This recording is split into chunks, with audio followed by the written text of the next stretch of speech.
All right, we are here in the draft for Braxis Holdout. Alright, first band. So we're expecting to see some Rexar showing, and you said some meta picks. I think Chromie is going to be a contested pick. I'm not sure about Cassie. Yeah, Stukov. Stukov's really good right now. It is definitely an interesting band to have as your first one, but you can't deny the power that he has here. And Yeah, there's that. That's no surprise at all. 8-bit output. Rooting for Muffins. It looks like there's a 50-50 split right down the middle for... Okay, that's a Kira band. I'm expecting to see a Rexar now. I think you gotta ban Rexar if you're the hot like Chad. Yeah, for sure. These are definitely big brain plays on the right side over here. If they do ban the Rexar, do you think we'll see the Hogger pick? Oh. Stuff. Ooh, well, now both of them being on the table. Which one would you prioritize more, though? I'm a I would big... pick Oh, the Hogger. yeah, I probably... Okay, they're going to go with the Hogger. I think Rexar is really good, but I think Rexar doesn't do super well into Hogger. So, I'm not Be sure. interesting to see if they take it anyway. Oh, on the side of the red team? The Menagerie? The Hot Like Chad, Okay. but they're gonna go with Johanna and Tychus. Tychus is kind of a deny pick against the Diablo. So Definitely trying to prevent them from picking those. But we followed up with a Zul'jin and Malfury. Malfurion's interesting. The Zul'jin, the Muffin's Menagerie, they played a very excellent Zul'jin in round one of this bracket. They went Recklessness at one. Oh, really? Yeah, I was a little surprised. I thought they'd go Q build, but they went with the Recklessness just for the stacks, and they got like 300 stacks 10 minutes into the game. That's pretty crazy. Yeah, it was. Being able to keep yourself at that low level of health. Actually, that would definitely explain the Malfurion as well, because it's such spot healing. That makes sense. We're gonna have the Brightwing and the May band out. May don't want to have that synergy with that wall. Lulu Heroes, thanks for the follow. Mephisto and Deckard. Okay, maybe we'll see. This is a long shot, but the level 20 talent for the Mephisto Heroic that damages all enemies. Oh. They actually picked the Leoric Deathwing into the Tychus. That is interesting. Yeah. They're very bold with this. And there goes the Malthael to also take effect against that Deathwing. So this is pretty interesting. I'm expecting Hogger to go as the solo laner, top lane, and then the rest to go bot lane. So this is a Zul'jin hyper carry then, essentially. I mean, Deathwing's going to be able to output a lot of damage with the Molten Breath, but... Yeah, they're definitely going with the Deathwing backliner, because that combined with Leoric, especially with the Entomb, that is just devastating. But it also makes me wonder if they might even go a step further and get an actual guillotine. Ooh! That's hype. Now that you mentioned it, now I want to see that. Yeah, it's DCS Wolf. They had a lot. The VOD should be up on the Twitch if you want to catch it after this. It was the second game in that series. But, yeah. I forgot what I was going to say. Oh, yeah, so we have double percent health damage versus Deathwing Leoric Hogger. Are you at all worried about the percent health damage coming out from the side of Hot Like Chad, or do you think it's going to be not that big of a deal because they don't have a full tank? To a degree, yes, but I also feel like that with the fact that Deathwing is probably going to be playing further back with the more ranged builds that everybody's been taking, and so it's going to be risky for Tychus to step up there, and Deckard can't really do the best at diving in, except he may end up going Ruby to help out with that. Ooh, Systems online in 10 seconds. ruby. That's nice. So Malthael, 3, the Malthael Mark. Oh, I forgot the repeat mark. I forgot to say people's names. Okay, sorry. On the left side, we have Rain on Joanna, Stoic on Tychus, Asmachad on Malthael, Stitch on Mephisto, and Hot Like Summer on Deckard. Would you like to say the right and side? on the right side in Team Menagerie, we got Majestic Newman on the Hoggard, Irby on Deathwing, Zati on Malfurion, Randy Newman on Leoric, and Muffin on Zul'jin. Nice. See you. We're already seeing Zul'jin is very greedily stepping up for stacks already, but they're doing a lot of damage onto that Leoric. Ruda onto the Tychus. He's gonna be just fine though.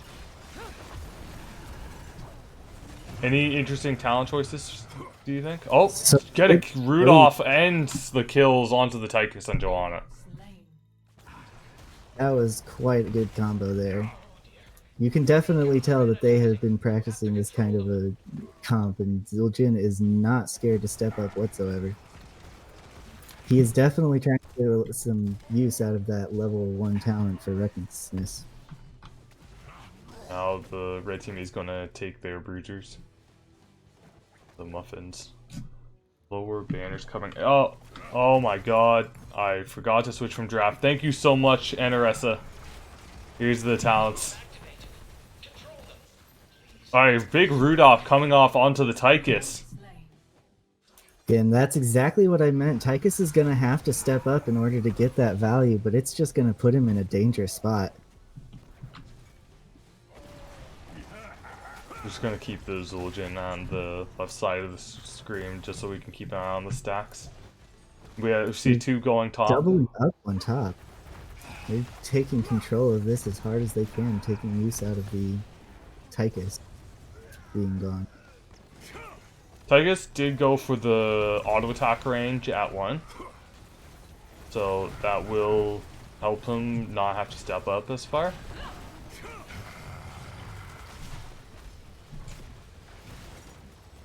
We see the Iron Skin talent at 1 for Joanna, and now level 4 is for both sides.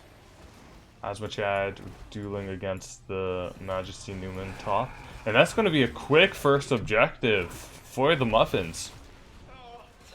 Yeah, with it being this early on, it's probably not going to get a whole lot of value, but they don't really care. They just kind of want to push everything down as fast as they can, get Zul'jin stacked as fast as they can, and with this objective, they can definitely allow him to step up further than he already has been. They're already done half of their stacks on the Zul'jin. That's just a lot. They have the 1.1 extra range. Now Joanna can so get them off. But they're not able to just get along. They might get the fort. Yeah, it's definitely going down pretty fast, and there's still a pretty good wave here. Looks like that is definitely going to go down. Randy Newman getting low. Condemn onto both him and Zul'jin. Zul'jin finally goes down. They get the Leoric as well. But they're not even tied with the... in the XP. There's still a lead for the Muffins, and they're going to keep having that lead due to the passive XP gotten from taking down the fort. For sure, they did. Zul'jin finally did get punished from stepping up way too far, but was it really worth the trade? They did end up getting the fort, and they are slowly getting closer in experience, but... Level 7 coming out onto the side of the Muffins.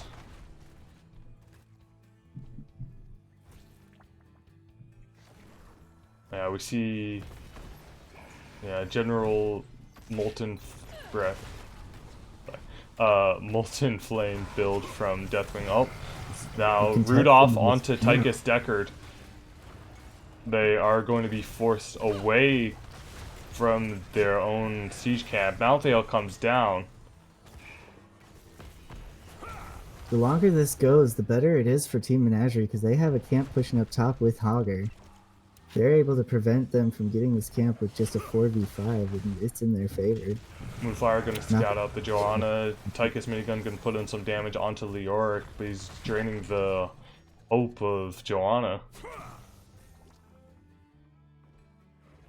Looks like everybody's gonna back out alive from this one as the teams reset and try to still contest the same camp. Going in so far, Johanna is getting chunked, but she's got her trait. Randy Newman goes down to the Tychus. So they're getting some kills every now and then on the side of the Hot Like Chad. Definitely still able to keep in this game. It is not too one-sided yet. As the next objective is coming up, teams are prepping their camps. Hell yeah! We see Zul'jin has almost done their quest. 143 stacks at 6 minutes in. Just a few more autos there, and we're sure that he's going to be getting. Yeah, for anyone not aware, the reward after 150 attacks is the Twin Cleave now revolves twice, and that's on top of the 1.1 range after getting 75 stacks, and the basic attack damage every 5 stacks. I can't do the caster math. It's like they're trying to take control of top, but at this rate, they're going to be losing the bottom keep wall. I'm not sure if this is worth.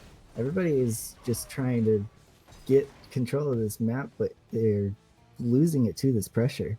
Yeah, they opted for the top bruisers, but oh, what did Tychus get at 4? He got in the rhythm, so he's going to be able to keep out chunking out the damage. They did manage to come down here, but at a very dangerous rotation, making it kind of awkward for them to get into a defensive position. Rue coming out onto Rain is just going to be able to step out. And Stitch putting out some damage from the Mephisto. Johanna with the Unstoppable is getting chunked down due to the Entomb Molten Breath combo. It's always such a nasty combo every time it comes out, but they did end up losing the Leoric in the exchange for that. But it is definitely worth, as they're able to keep on putting on this pressure onto this keep. No one on the blue team is able to step up. And Osmochat does go bot to take the beacon, but then top lane Majesty Newman gets the top lane beacon. Now Muffin is going to walks back into the sleep from Deckard, and now Malphite onto Muffin is going to get the kill, not able to activate the Tastingo in time. And now Odin comes out from static, is putting out the damage onto Randy Newman. Huge turnaround. Both two members from the blue team were way low, and they managed to get out alive and then turn around and get this fight into their way. The Twilight Dream gets the Twilight Dream kill. Almost so close. Now it's worth noting during all of that, that was actually a 5v4 where Hogger Majesty Newman was pushing top the entire time. Now they're chasing down Malphiram. They might be able to get the kill. Are they going to? Oh, it froze. Johanna jumps in a little too deep. Now Randy Newman is able to get the kill onto the Tychus. He's juking. Doesn't manage to live, but that is going to be the Mephisto as well as the Deckard falling. That was quite disgusting, if I do say so myself. Yeah. You can tell Randy Newman is very comfortable on this Leoric pick. Oh yeah, and especially I do want to point out Muffin, like 221 stacks, 9 minutes in. Not only that, but these Malfurion routes have been on point. Oh, 100%. We managed to get the fort down before most of the Bailings came in, so that's going to be massive damage onto this front fort right away. Oh, the Durance of Hate coming out onto the Zul'jin, but Zul'jin's gonna walk out. Joanna Falling Sword knocks up the Randy Newman, but she's just gonna walk out again. The Entomb of Value onto that. Maltheo was just way too strong, and there's Zul'jin is stepping up so far again. He still has Just a so Tastingo. And he activates it. And he's gonna live. Blind coming out, but Zul'jin's just gonna use that time to regenerate. Okay, Zul'jin does go down to the Johanna. That is top keep going down though. And that's the big risk with trying to get value out of your level 1. You just keep yourself so low that you have to know how far you can take it. Hogger is going to go low. Oh, Deckard at 2 health goes down due to the Twilight Dream from Malfurion. Endurance of Hate comes out, so does the Falling Sword, but Malfurion's going to walk away from it. Malthael in the background with the last rights available. He's actually going to get away. And Johanna Entomb Molten Breath. Drain Hope is going to get her low, and she's going to go down to the Shirley. Yes, Malfurion gets the kill with the Moonfire. Okay, looks like the red team is positioning to end here, and if they keep getting these kills, that's going to be easy for them. I think that's it. Zul'jin's now coming. It's already on his way.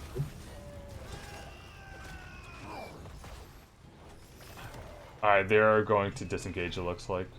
Although Muffin really wants to just end this. Leading the charge is the Vanguard. Tychus is going to go down, pops the Odin, gets the heal off with the potions. And Malthael gets a kill off onto the Lyoric with the last right. Joanna condemning the Zul'jin, trying to take him down. Malfurion goes down. Yeah, it definitely looks like they got a little too greedy there. They maybe could have ended, but they were too hesitant and were not able to finish off the course, so it's still not over. At the same time, they got the Muffin's Menagerie, got the core health to 31%. Oh, Muffin's just gonna... It's an all or nothing play. They are fully in on this boss to see if they can get it, but this is a lot of damage going down. And that's gonna be a massive team wipe. Asmachandy's gonna put the mark onto Zul'jin, but he's gonna regenerate past it. Now it looks like the Muffin's Majestic Menagerie are going to get the boss and maybe just push it down top and win. With 5 people dead, that's not a whole lot to be able to stop them. And But 300. the amount of damage that Zul'jin and Deathwing did in that short moment was absolutely insane. Yeah, the crazy thing is that Deathwing actually has the lowest hero damage on their team, but they're still able to output just a lot in these fights. Malfurion gets a good Twilight Dream off, but it looks like the Muffin's Majestic Menagerie are going to take the first game of the series. GG indeed.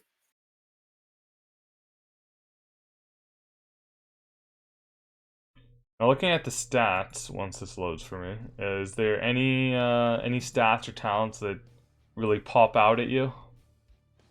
Just the fact that most of the red team was able to keep all of their damage around the same is pretty crazy if you really think about it, especially with how little Hogger was in the fights. Yeah. Just, I guess the skirmishes with Malthael was able to put them a bit up there. The XP contribution from Hogger is a lot.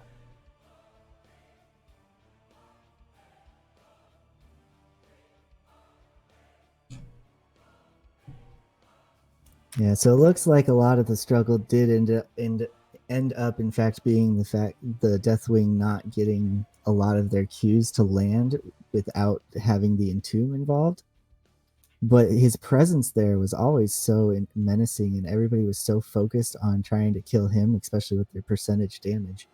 They were just able to not... That allowed Zul'jin to go to town, go free wherever he wanted.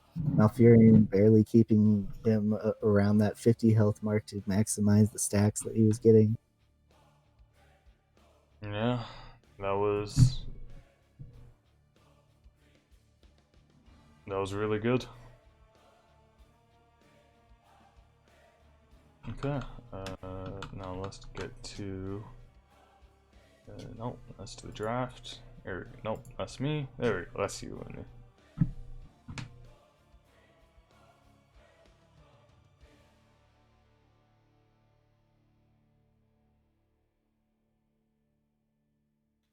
Anaressa is saying that they are the underdogs, but if I remember correctly, it's Hot Like Chad are the ones that were the higher seed, correct? I'm not entirely sure. I'm really confused about how the seeding works. I'm not gonna lie. Uh, Yeah, unfortunately, I haven't been able to follow everything as neatly. I would assume that most of it comes from like a lot of these players play in the regular season for the most part.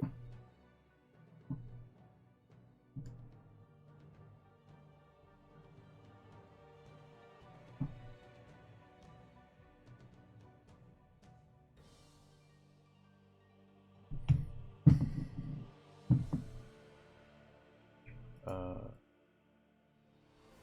yeah, looks like we're just waiting for.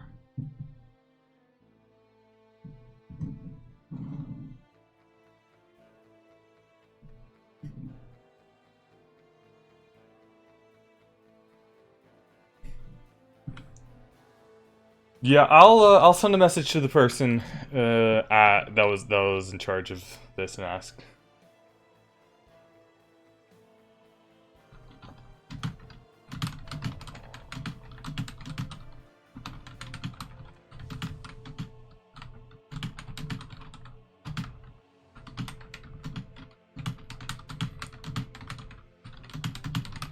Okay.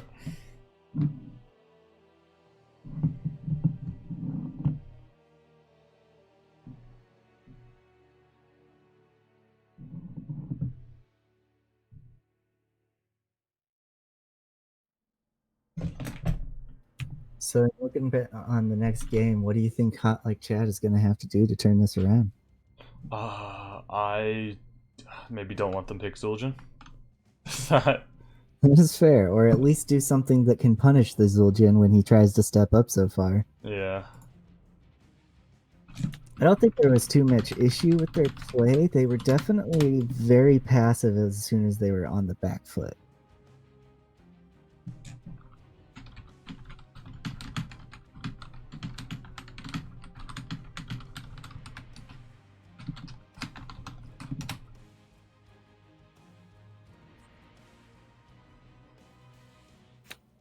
Right, so looks like Menagerie has opted for Towers of Doom, which means it'll be first pick for Nope. Hot Like Chad. Where am I looking? There we go.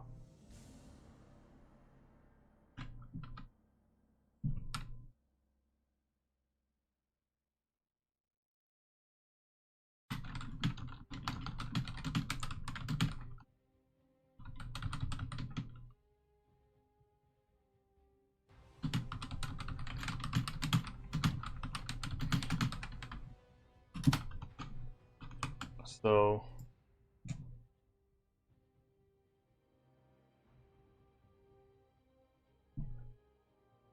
yeah, so it looks like Towers of Doom. What are you expecting to see anything like Abathur or Lost Vikings here? Oh, that'd be spicy and fun. Are you ready? I just need to know. Yep. Okay, just need to make sure.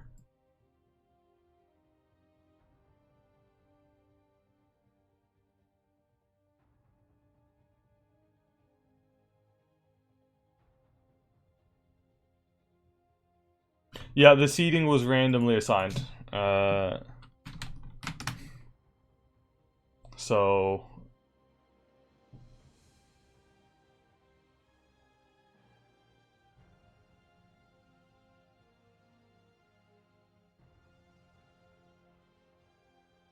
yeah, so there isn't necessarily any indicator of skill from the seating.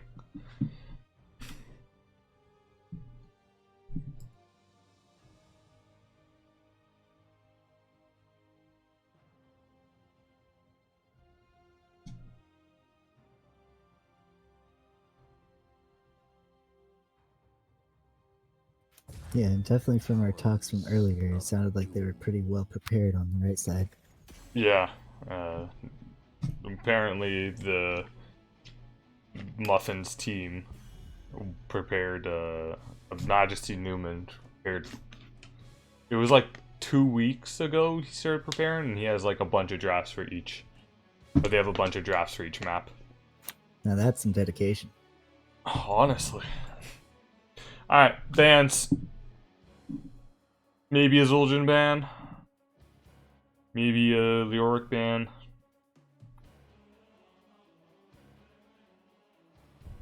You definitely want to try to get rid of the long-range poke here, so I would be surprised if they didn't also ban the Chromie again. But there's the Lost Vikings ban. They don't want any of that mischief going on.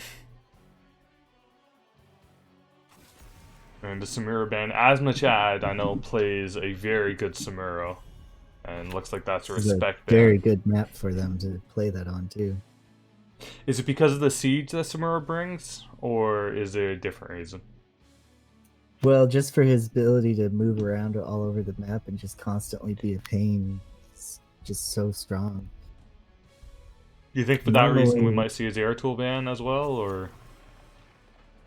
I don't know about that. That if you Nope. ban Zeratul, it's I because was you know not. that there's a good player on the other end that has it. But there you go. Okay. So yeah, I guess you were right about the you're gonna move around the map. Now the And Chromie there's pick. Chromie.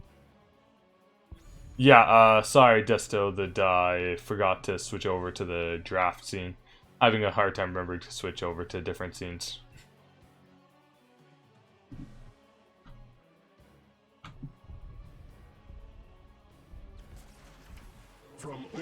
Massador plus Stukov.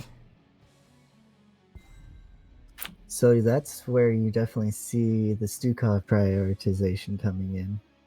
They didn't ban it this time because they wanted to take it up. Same with the Chromie on the other side. Yeah. Tassador is kind of an interesting pick.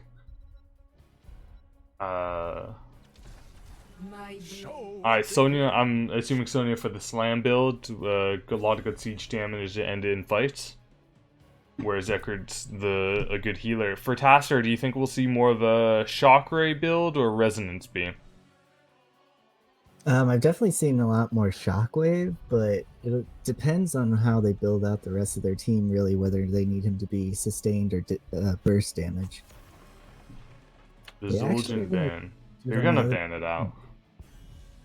That makes sense because it would fit really well with the composition. I am still very curious about the Sonya pick. It's not something you normally see a high priority on this map, and to pick it without knowing what it's against is very interesting. They just must be very confident on that. Yeah, I think maybe it's a meta pick because of I've seen a lot of Sonya being played due to the buffs to slam build. Hogger is interesting. What do you think about the Hogger into the Sonya? I think it's crazy it took this long to get picked. Maiev, do you think this is Maiev tank? A la Wild Heart CCL, or is this more of a Maiev assassin? Definitely my Ev Assassin, because if it's Wildheart, then that's going to be a Stukov tank. Very nice. Maybe we can hope for a Stukov tank. See an Oriole come out to play. The crusade calls. Joanna Rayner. So I do like the Johanna into the Maiev purely because you can bind her out of her W melees. Following that up with a Gazlo, though, is very interesting. So this Hogger might actually be with the 4-man. You think so? I know that when Simplicity did it, it looked disgusting on this map, so... Okay. Are they gonna swap around the heroes at all, or no? Okay. They promised us wild drafts, and they are not letting up on it. They have definitely delivered. So far, both games for in this series, Muffin has not picked a traditional tank.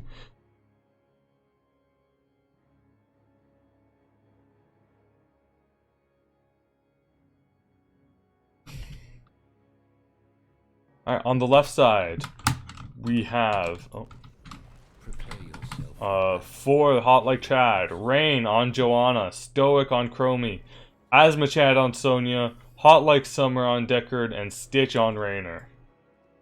And on the right side, we have Majesty Newman on Gazlov, Muffin on Hogger, Irby on Stukov, Randy Newman on Maev, and Zeddy on Tassadar.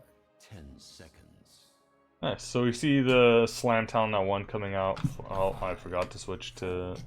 3, 2. Okay, we're now in game. Well, I forgot to switch to the in-game scene, but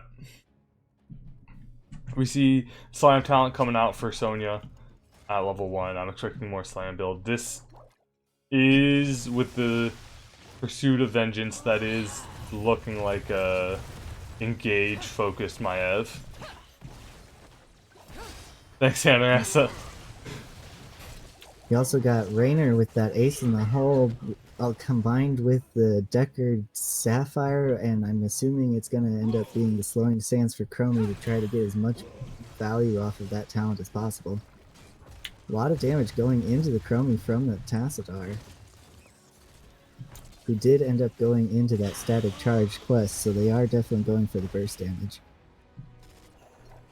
And it looks like it's going to be Hogger in the solo lane. So Muffin is going to be playing solo lane this game. I haven't seen Muffin play solo lane this tournament yet. It's going to be interesting to see Majestic Newman starting off the... So one thing that could definitely be happening here is that they are going to be playing the early game with the Hogger in the solo lane because that's the safest option. But I would imagine that once they get later into the game and the focus is much more priority on the bot lane, they could easily swap that out. Nice. So like Gazlo solo lane is what you're... Honestly, with this composition, they have so many people that can just go up and catch soak that it could be anyone. Even the Stukov? I would not recommend that. Okay. Ev is going in to get onto this Rainer. He's got a lot of healing, but he does end up getting out. Yeah, with the Pursuit of Vengeance cooldown reduction on both the Bind and the Spirit of Vengeance, Maev will be able to go in and out quite a bit.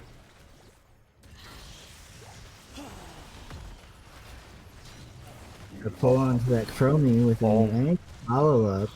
Yeah, almost got it with the Explodium charge. Now double soaking coming out from Hogger and Sonya. And Gazlo is setting up a trap. Waits till Joanna leaves. That's cheeky. Randy Newman gets double bind off. This is very back and forth going into who's taking more damage, but Chromie takes a massive hit but gets healed by the Deckard. Chromie at 1 going for the armor talent for the whoever gets stuck in the time trap. And Dragon's Breath out onto Tassadar. We did end up seeing the Shock Ray talent that one. This is definitely going to go onto the right side. They are just way too low on both health and mana for the blue team.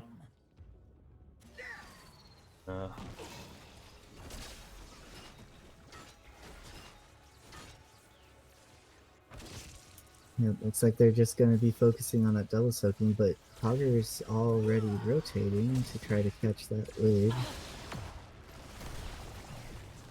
No, just some fights happening. Silence coming out from Stukov, lurking arm.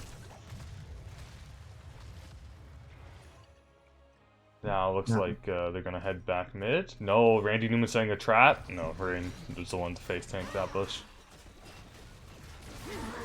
Now Sandblast. Fight here over this camp. Looks like they are go in for the invade. Johanna going in. Almost all 5 members of blue team are here to take that, and red team is just not willing to fight over that. So they get. There's a huge wave top that they may be missing for that to see if it's worth. Ooh, Hogger tries to get the dismount onto Sonya. Doesn't get it though. Liev with the engage.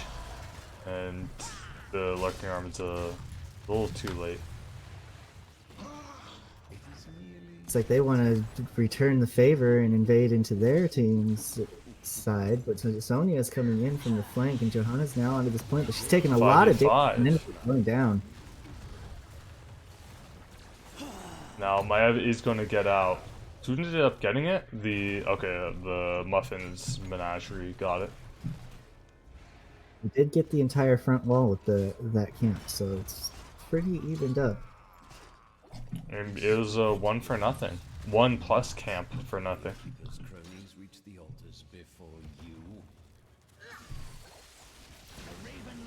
Now with that pressure, they were able to just take over that objective, and they're positioning now again to try to continue this onslaught into the bottom lane. Oh, big Umbra blind, but gets blinded.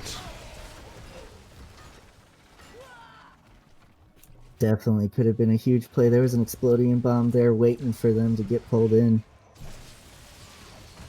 Valkyrie coming out. The blind from the Joanna. Now they're just Raynor gonna is keep skirmishing. really dangerous positions here. He's not really giving much respect to the Tassadar every time he steps up. 115 out of 200 stacks on the Tassadar. Hoggle coming in for a pretty big flank here. Oh, Hortipult. They have the 10. Oh, Big gravel bomb. that was quite disgusting. That was a good wombo combo with the Warden's Cage gravel bomb. Hoggle That happened so positioned fast. I well, could. absolutely perfectly, and Tassadar was able to plug up the gap that was created by that, then womboed right into the center, and all of the damage put in at the same time. That was superbly done by the side of Muffin's Majestic Menagerie. Happened so fast I could barely figure out what was going on. Yeah, they got a lot of lockdown going on. Even Johanna's Protect can't protect her from the walls that are being put up. Now, it looks like the Muffin's Majestic Menagerie are going to take top boss, while Hot Like Chad are going to take the tower. It's going to be a 3-4 trade. Very interesting choice there. Giving up from the side of Muffin's Majestic Menagerie to give up the altar. Yeah, I don't really know why they want to have the boss off the map so bad, but it looks like they are coming back down to try to protect this, but that's a lot of damage going into the tower already. They're kind of giving over their advantage. That's a great point. Dragon Breath is going to clear the wave. Now Majesty Newman on the Gazlo is going to take another camp. Meanwhile, Hogger is soaking top lane. Yeah, interesting rotation there.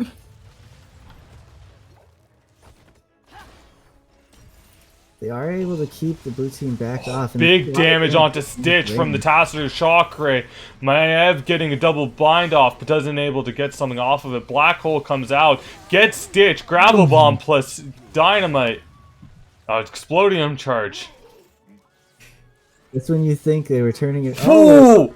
And the snipe.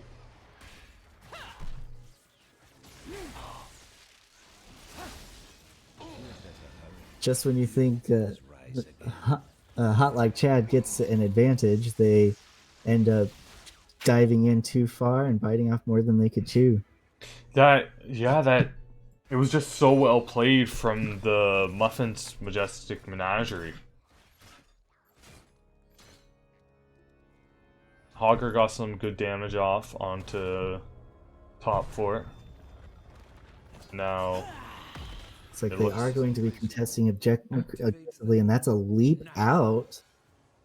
Blue team has destroyed a fort. Just gonna have to hand this over. They did manage to convert the bottom tower, so it's not going to be as damaging as it would have been. But they're still giving it up, but not making it easy. Yeah, they just keep poking away at the Stukov. Trying to get him to stop channeling. Passer finally gets a channel off. Warden's Cage comes out. Lurking Arm. Explodium Charge Gravo Bomb combo with a Black Hole. Black Hole doesn't get anything, but doesn't need to at this point. Oh, but no, Hogger's not going to go down. Oh Joanna my goes God. down. Everyone dies. Looks like they're going to take mid-fort and then take the altar. So number one issue here is stacking, but not in the normal sense that you expect where you're stacking talents. They're actually stacking people and just layering CCs into one spot.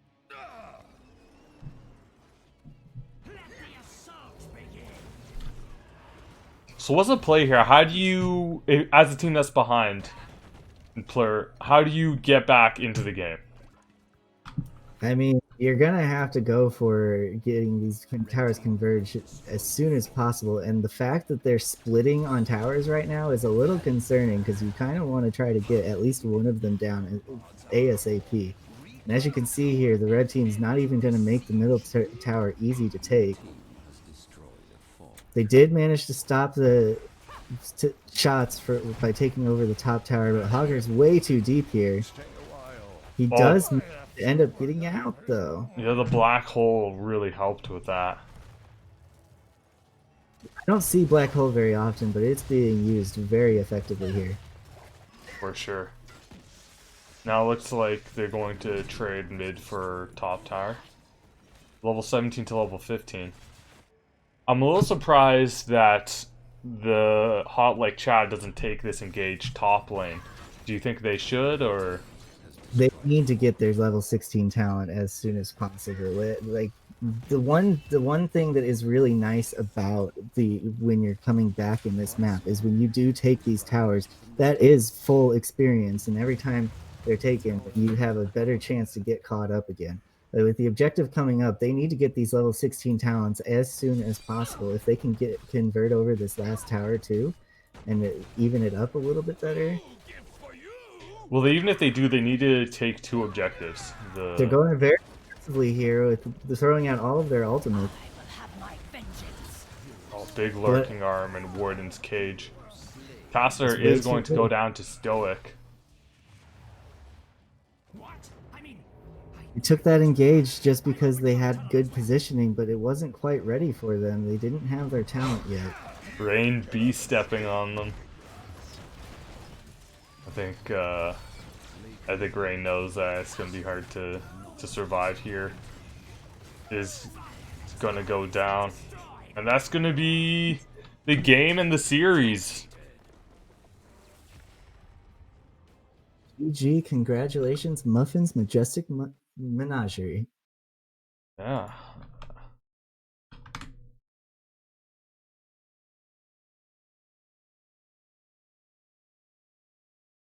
And that was very played indeed. And look at that siege damage from the Hogger.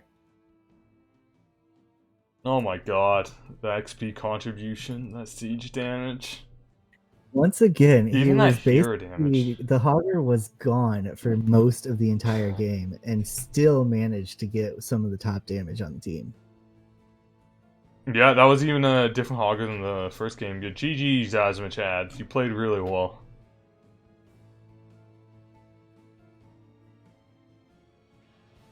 Should I ask Majesty if they want to do an interview? I'd be definitely up for it if they're available.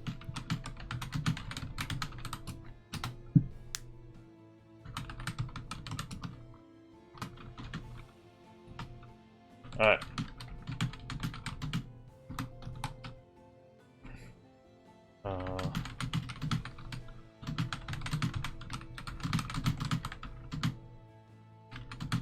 They're gonna hop. Majesty's gonna hop in an NGS voice channel, and we'll join them. Oh, okay. See you there. Hello? Hi. Hey.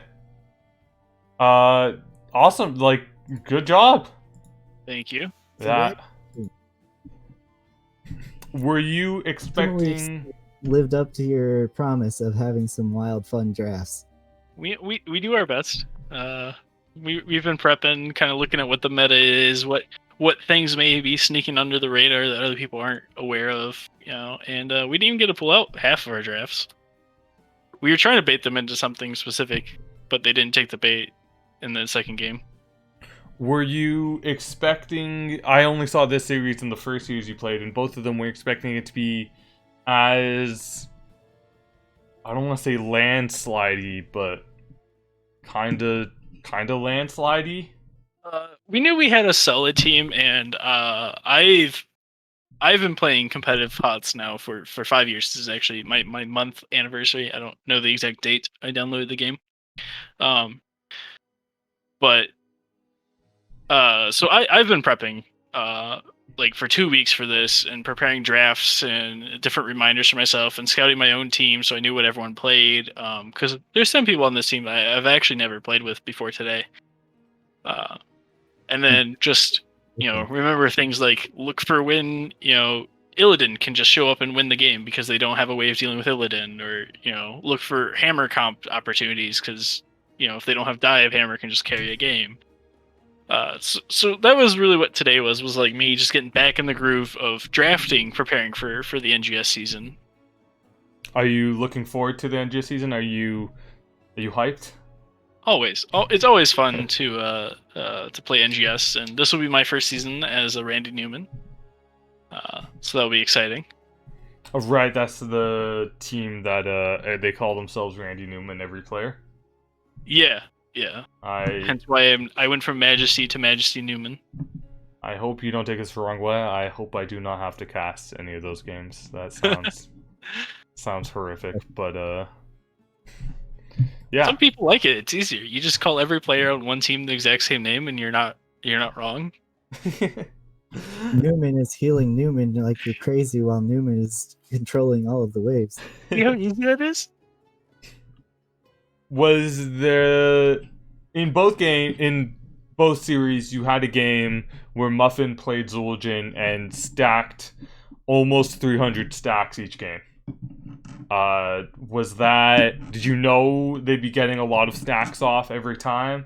And okay. Yeah, recklessness right now is just ridiculous. If you have a situation where you can have your Zul'jin sit at half or slightly below half HP, and they don't have a way of diving him to punish him and blow him up, then it's just he'll just stack until he just one-shots people. It's so ridiculous now with the double stacks at level 1. So for the sorry, Player Ninja, what were you gonna say?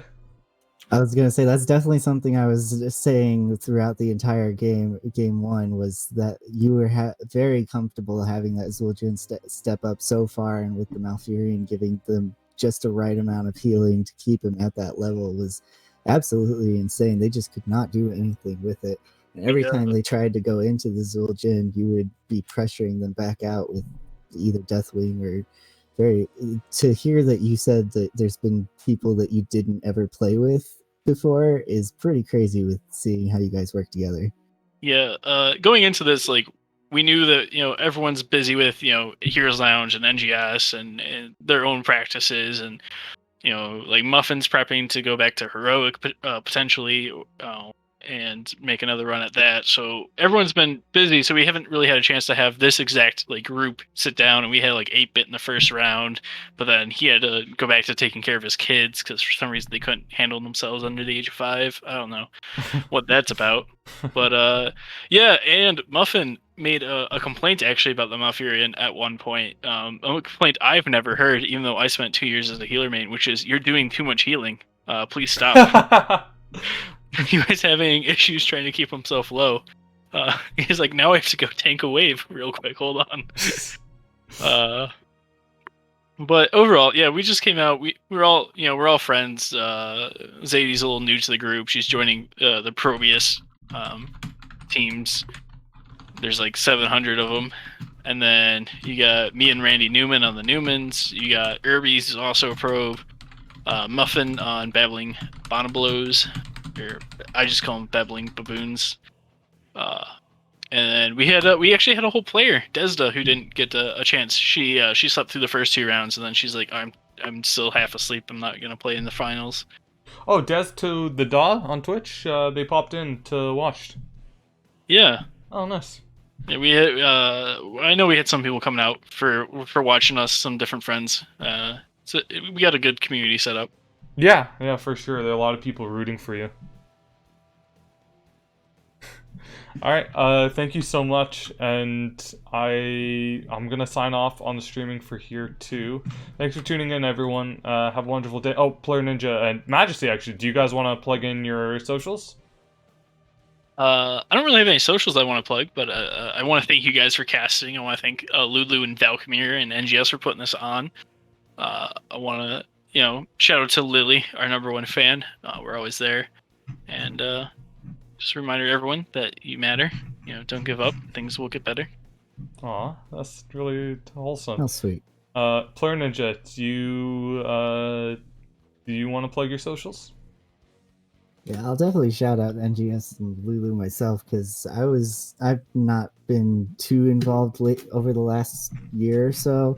So it's nice to be able to try to get back into all of this stuff. And I'm a lowly streamer myself. Check me out at twitch.tv/FlareNinja, or you can check out my social. Pretty much Twitter is only used for when I go live, but